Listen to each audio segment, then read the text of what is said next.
Chapter 13. Slappy went limp, slumped to the floor, his legs folding beneath his body. "What on earth?" Mrs. Boonshoff screamed, swinging her fists at her sides as she strode down the hall. She let out a startled cry as she tripped over Slappy. "Hey!"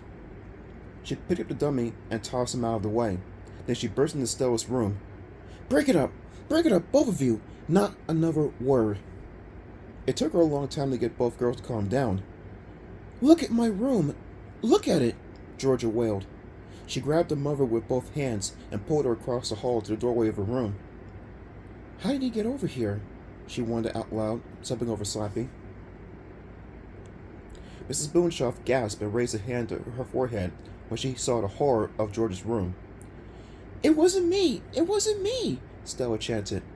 Tears rolled down her face on the front of her pajamas. "I don't believe this," Mrs. Boonshoff murmured weakly, saying each word slowly and distinctly. "It wasn't me!" Stella shrieked. "Why would I do this? Why?" "Because you're jealous of me all the time," Georgia shot back. "Huh?" Stella gasped. "It's true," Georgia insisted, still red-faced. "You're jealous because I have the bigger room, and because I have puppets and things, and because I get better grades, and I'm taller, and because I'm older, and because... Not true! You're the liar!" Stella screamed. "You messed up your own room to get me in trouble," and she threw herself at her sister, pulling out onto the hall, growling and sobbing.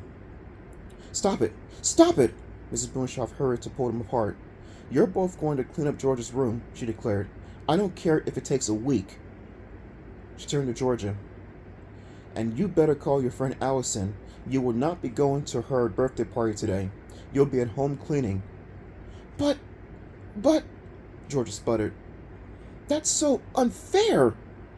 Georgia stormed past her mother and into her room and slammed the door behind her. Mrs. Boonshoff hurried after her. Stella stumbled back into her room and dropped onto the edge of her bed, breathing hard, her entire body trembling. Slappy watched her, muttering angrily to herself, shaking her head, her red hair falling wetly over her face. "I only have a week to do my good deeds," the dummy thought angrily. "I can't have her ruining them for me. I have no choice. I have to let her know who's boss around here." Slappy picked himself up off the floor. He straightened his sports jacket and shuffled quickly to Stella's room. Her eyes bulged in shock when she saw him walking up to her. But Slappy didn't give her a chance to cry out. He shoved his wooden hand hard against her mouth and brought his face close to hers. "Hey, Stella," he rasped. "The next time you ruin my good deed, I'm going to stick my hand so far down your throat you'll have splinters in your stomach." Stella's eyes bulged even wider. She jerked her head away from Slappy's hand and let out a terrified scream. Slappy turned as Mrs. Booncraft burst back into the room. He instantly went limp, sinking onto Stella's bedspread. "Stella?" her mom cried. "What's going on?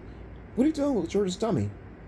It talked," Stella choked out. Mrs. Boonshoff frowned. "Really?" "Yes, it talked," Stella insisted. "Mom, listen to me. The dummy, it walked in here and it talked all by itself." Mrs. Boonshoff stomped across the room. She grabbed Slappy in both hands, turned him around, and stared angrily into his eyes. "This time I've had it," Slappy realized. "I'll never get my good deeds done. I'm going to sleep forever. This time, I'm doomed. But I'm not going down alone. If I'm going to die, they are going to die first. All three of them."